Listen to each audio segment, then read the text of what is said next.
now. Oh, fuck. Alright guys, and welcome back to the, what is it?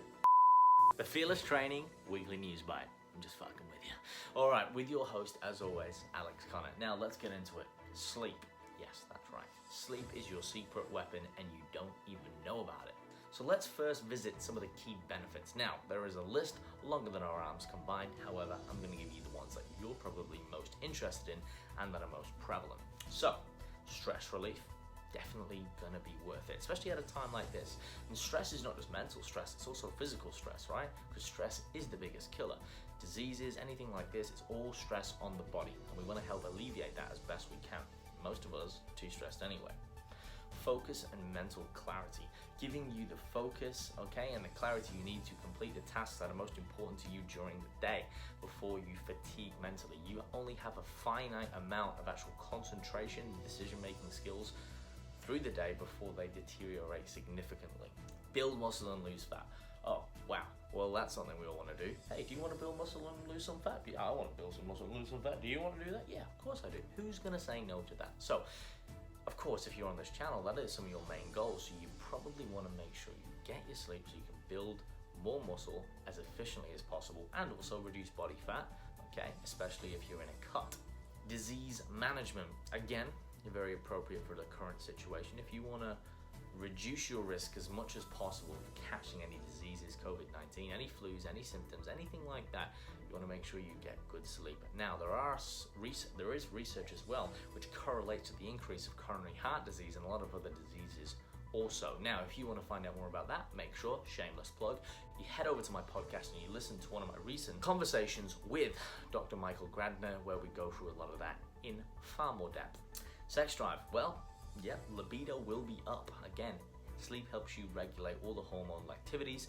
It also makes you a little bit more horny. Mood. We all want to improve our mood, especially at the minute if we think about what's going on in the world. We've got a lot of things on our plate.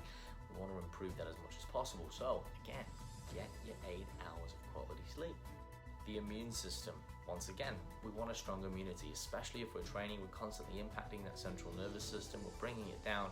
We're leaving ourselves open to possibly infection and more disease.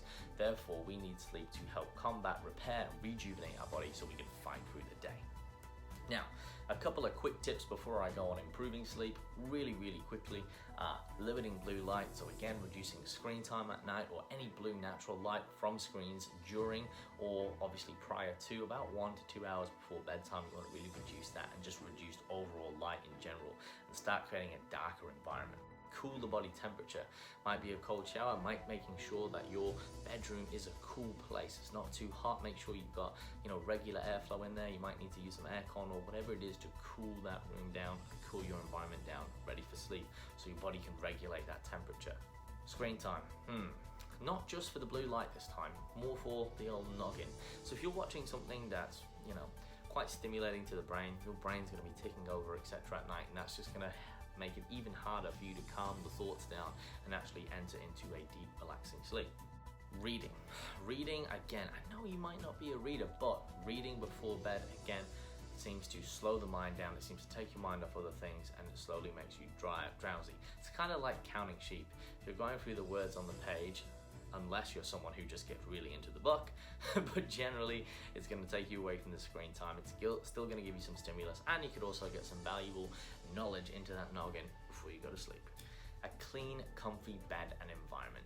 Probably one of the most underrated factors. If you want to spend some money, then you should probably spend it in a place where you're going to be for a third of your lifetime. Invest in a good bed, good sheets, great pillows. It's kind of like nutrition. You're putting shit quality in, you're going to get shit quality out. If you've got a really bad bed, bad pillows, and bad environment to sleep in, you're probably putting yourself in the negative and not giving yourself the best chance of sleep.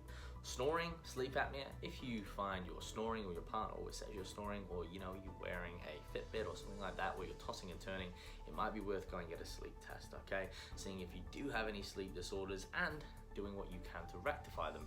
Most people are actually quite unaware of how many sleep problems that are out there and how many that you can have and how easily they are to rectify. No drugs. Seriously, guys. Most people are smoking marijuana or using CBD oil, and contrary to popular belief, it actually doesn't help that much, and oftentimes it can actually do a detrimental effect. So you can go into the state of sleep, but you're not actually in a deep REM sleep or getting into those stages of deep sleep like REM sleep where you're actually rejuvenating. You're just pretty much putting yourself in a state of sleep. That's why a lot of people, when they're doing drugs, they actually don't improve, and actually slows them down over time. They lose their cognition, etc., and they're still not rejuvenated, and they still feel tired and drowsy. So no, put the joint away. Regular sleep-wake patterns. Again, this is really simple, guys. You want to try and get up and go to bed within half an hour, okay, of each other for most days. So, for example, if you go to bed at 10, you get up at 6, you can sort of go, hey, I might go to bed at 9:30 or 10:30, and I might wake up anywhere between 5:30 and 6, or vice versa. You want to try and keep within half an hour to an hour of your sleep-wake cycles. That way, your body's in a natural routine, and you won't need to use the alarm clock, and your body's going to be prepared to get its head down. So there you have it, guys. There's a few tips that will help you improve one of your most valuable assets and your secret weapon. That's right, sleep. It's not sexy, you can't sell it, but it works. As always, guys, thank you for tuning in. Remember to like, comment, and subscribe. I will see you same time, same place here every week for another episode.